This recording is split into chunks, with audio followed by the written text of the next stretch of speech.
எனக்கு என் மனைவிக்கு சண்டை வரும். இப்ப இல்ல, 12 வருஷத்துக்கு முன்னால. 2 பேரும் லவ் மேரேஜ் தான். லவ் பண்ணும்போது என்னத்தை புரிஞ்சுக்கிட்டோமோ தெரியல.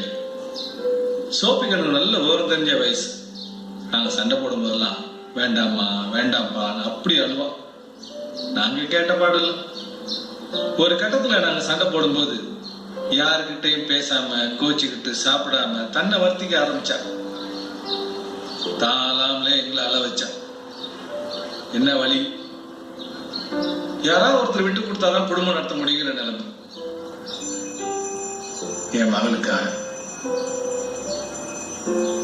நான் விட்டு கொடுத்தேன்னு என் மனைவி விட்டு கொடுக்க விரும்பல. அவ எப்பயும் போல சண்டை போட்டுட்டே தான் இருந்தா.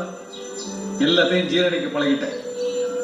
என் மகளும் அப்பா மேல தப்பு இல்ல, எல்லாம் அம்மா மேலதான் மெதுவா என் பக்கம் சாய ஆரம்பிச்சான். ரொம்ப பாசமா இருந்தான். சகிப்புத்தன்மையை வளர்த்துக்கிறதுனாலதான் வாழ்க்கையோட உண்மையான சந்தோஷத்தை அனுபவிக்க முடியும்னு அப்பதான் புரிஞ்சுக்கிட்டேன். என் மகன் என்னோட மட்டும் கரிசனமா இருக்கிறத என் மனைவியை தாங்கிக்க முடியல. கத்திக்கிட்டே இருந்தவ கொஞ்சம் கொஞ்சமா கத்துறதை விட்டுட்டான். பிடிவாதம், திமிரு, கர்வம் எதுக்கோ முக்கியத்துவம் கொடுக்குற நாம மனசுல உணர்வுல மதிக்கிறதே இல்லை சார். எல்லாரோட இத்தனோண்டு மனசுமே ஒரு சின்ன பாராட்டுக்கு தான் நீங்கி கிடக்கு. இதை செஞ்சாலே பாதி தப்பிச்சிடலாம். ஆனா நம்ம தான் உயிரோடு இருக்கவங்களை பாராட்ட மாட்டோமே. கடையில யாருன்னே தெரியாத ஒரு கஸ்டமர்கிட்ட பிடிச்சதோ பிடிக்கலையோ சிரிச்சு பேச வேண்டியதா இருக்கு. திட்டுனா கேட்க வேண்டியதா இருக்கு. ஏன் தொழில் ஓட்ட வேண்டியதா இருக்கு. அப்படி இருக்கும்போது வீட்டுல மனைவின்னு வந்தவள்கிட்ட கொஞ்சம் விட்டு கொடுத்து போறதுல என்ன தப்பு? நமக்கே நாளைக்கு ஏதாவது நாய் படுத்துட்டா பக்கத்துல உட்காந்துட்டு கண்ணீர் வடிச்சிட்டு பீ மூத்திரம் அல்ல போற ஜீவனம் பொண்டாட்டி தானே.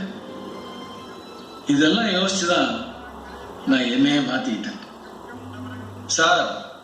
இதுவரைக்கும் சொன்னது எல்லாமே நான் எனக்கு நடந்ததோட பரிமாறல் தான். ஏன் தனிப்பட்ட கருத்து, உங்களுக்கான உபதேசம் கிடையாது. ஏன்னா உலகத்திலே சீப்பானது அட்வைஸ் தானே. ஏமிட்டு என்னன்னா ஒரு வாத்தியாரா அந்த பசங்க மனசு உடைஞ்சு போகாம பாத்துக்கணும்.